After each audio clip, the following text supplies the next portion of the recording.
Hi, this is Roxanne Carter, and this is Quilt As You Go Part 2. I wanted to show you how to put the rows together. We've already, in the very first Quilt As You Go video, I showed you how to sew the 3 blocks using our 1 3/4 inch sashing strips and the 1 1/8 inch backing strips. How we attach the blocks together is in the first video. Now we're doing the same technique with the putting the rows together. So on this one, you are going to have to piece this 1 3/4 inch strip. So I try to piece it on a 45-degree angle so that when I fold it over, it's not real bulky right where it crosses over. The backing piece doesn't matter because it's not really folded over, so it can be pieced with a straight seam. Once we get it long enough to fit our rows, then we are sewing our 1 1/8 backing, 1 3/4 folded piece on top. We sew the rows together, sew that row together, and then we pick up just the 1 1/8 again on the backing piece, sew that one on, and then this will just fold over and it will top stitch down. I do want you to be cautious about how you match these rows up. You want to make sure that when you pin the second row onto this one, that you get these lined up correctly so that you have them coming like that, there, and then again, make sure you do this one the same way so that you have your rows coming together. You can kind of fudge a little bit when you top stitch it down, but you do want to make sure that these are lined up when you put the rows together.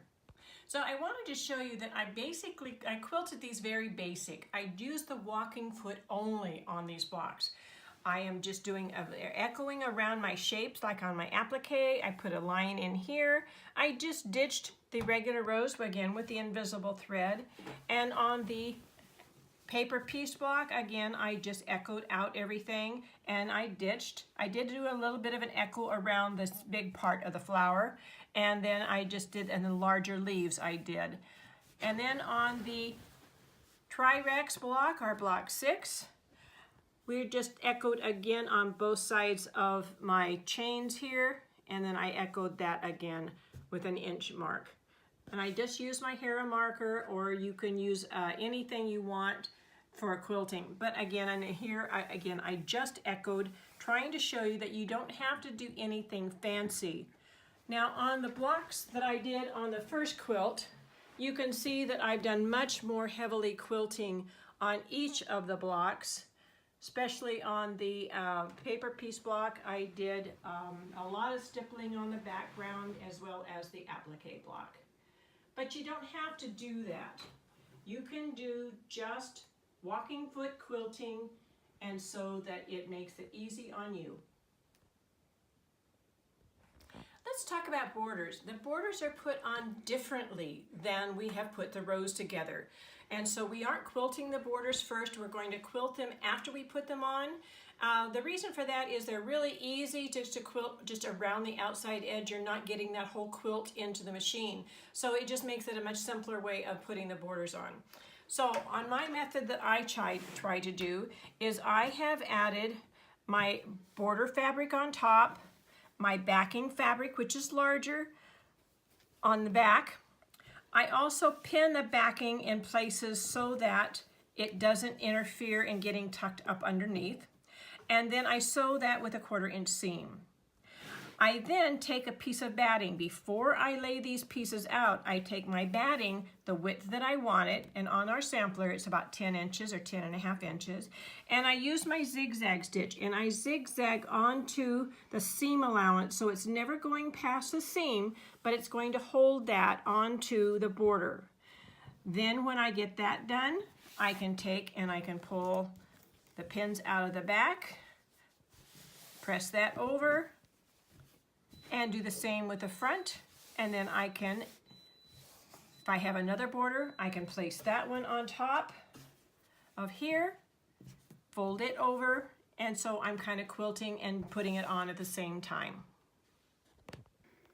Okay, I've moved into my studio now. I wanted to show you that this is not the quilt with the purple fabrics. This is the first sampler that I made just to test it, and so I wanted to show you how to put the borders on this one. This is how big this quilt is.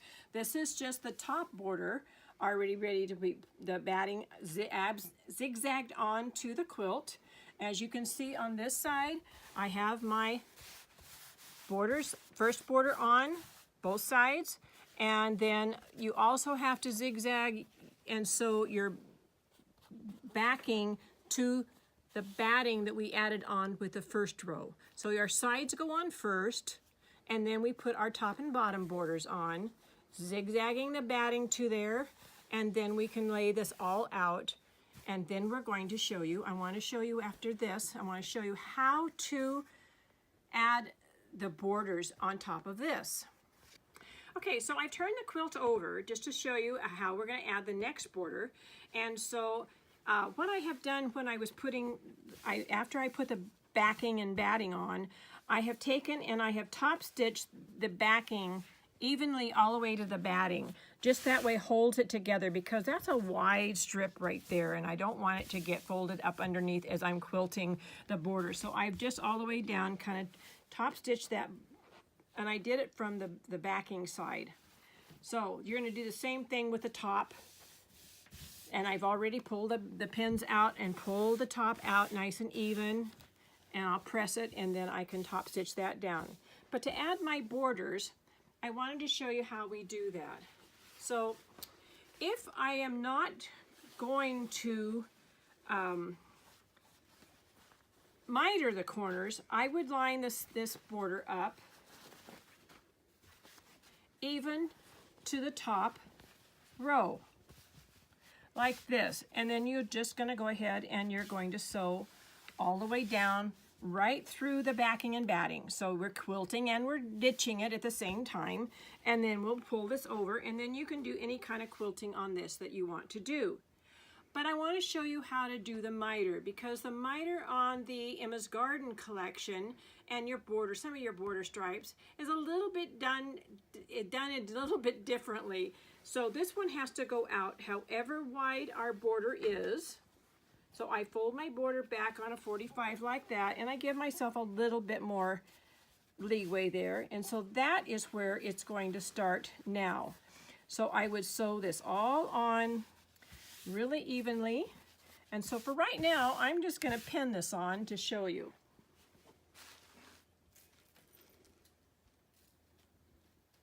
So I'm going to pin it as if I was sewing it.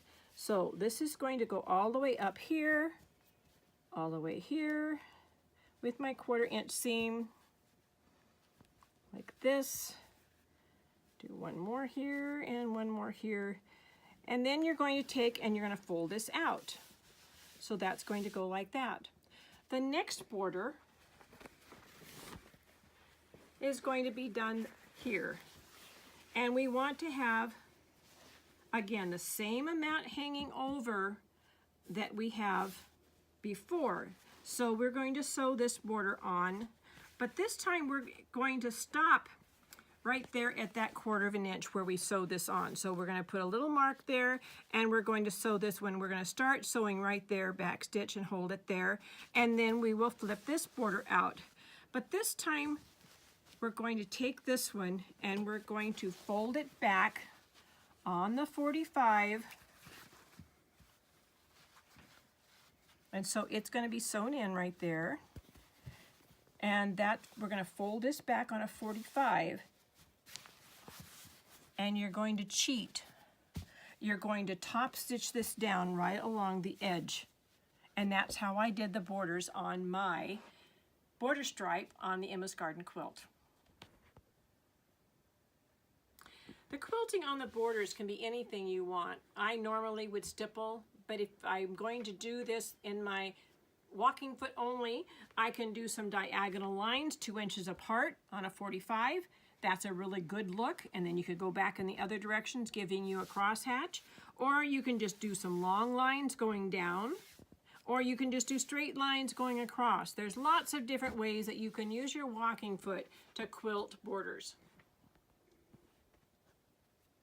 Okay, so this is how we put the borders on. Once they're quilted, you're going to trim your backing and batting even to the edge of the quilt, and then you're going to attach your binding. You can do your binding any way you want. I myself sew it on the back and flip it to the front and top stitch it down, but you can certainly sew it on the front, flip it to the back, and hand sew it. Have fun.